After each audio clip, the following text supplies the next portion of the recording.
রাজধানী সহ সারা দেশে জমতে শুরু করেছে কোরবানির পশুর হাট। দেশের বিভিন্ন স্থান থেকে কোরবানির পশু নিয়ে হাটে এসেছেন খামারি ও ব্যাপারীরা। পর্যাপ্ত কোরবানির পশু হাটে আসলেও ক্রেতাদের চাহিদা দেশীয় গরু ছাগলের দিকে। পছন্দের পশু কিনতে দরদাম করছেন ক্রেতা বিক্রেতারা। তবে গতবারের তুলনায় এবার দাম কিছুটা বেশি বলে জানিয়েছেন ক্রেতারা। সুন্দর গরু সুন্দর দাম, যে সুন্দর গরু বেশ সুন্দর দাম, একটা কথা আছে। বাজার খুব একটা ভালো না, কম বেশি যায়। ডাল বাজার কয়টা হয়েছে বেশি দিচ্ছে। যেই দামে আমি বাছুর কিনছিলাম ওর থেকে আরো কম দাম বলতেছে বর্তমানে বাজারে। এদিকে গোখাদ্যের দাম বাড়ায় পশুর দামও বেড়েছে বলে দাবি বিক্রেতাদের। তবে বিক্রেতাদের আশা ঈদের আগেই সব পশু বিক্রি করতে পারবেন তারা। ঈদের বাজার শুরু হয়েছে, গরু নিয়ে আইছি 13টা নিয়ে আইলাম, 13টা বেশি দিয়েছি।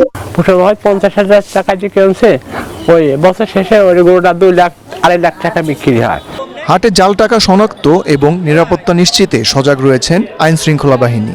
বিভিন্ন জেলা থেকে কোরবানি উপলক্ষে পশু কিনতে এসে তাদের সার্বিক নিরাপত্তা আমরা এখানে দিচ্ছি।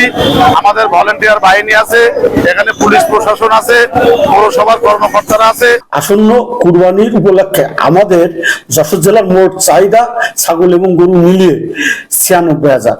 কোরবানির পশুবাহী যানবাহনের চলাচল সুশৃঙ্খল ও নির্বিঘ্ন রাখতে প্রয়োজনীয় ব্যবস্থাও গ্রহণ করা হয়েছে। Sheikh Fahim, Asian television.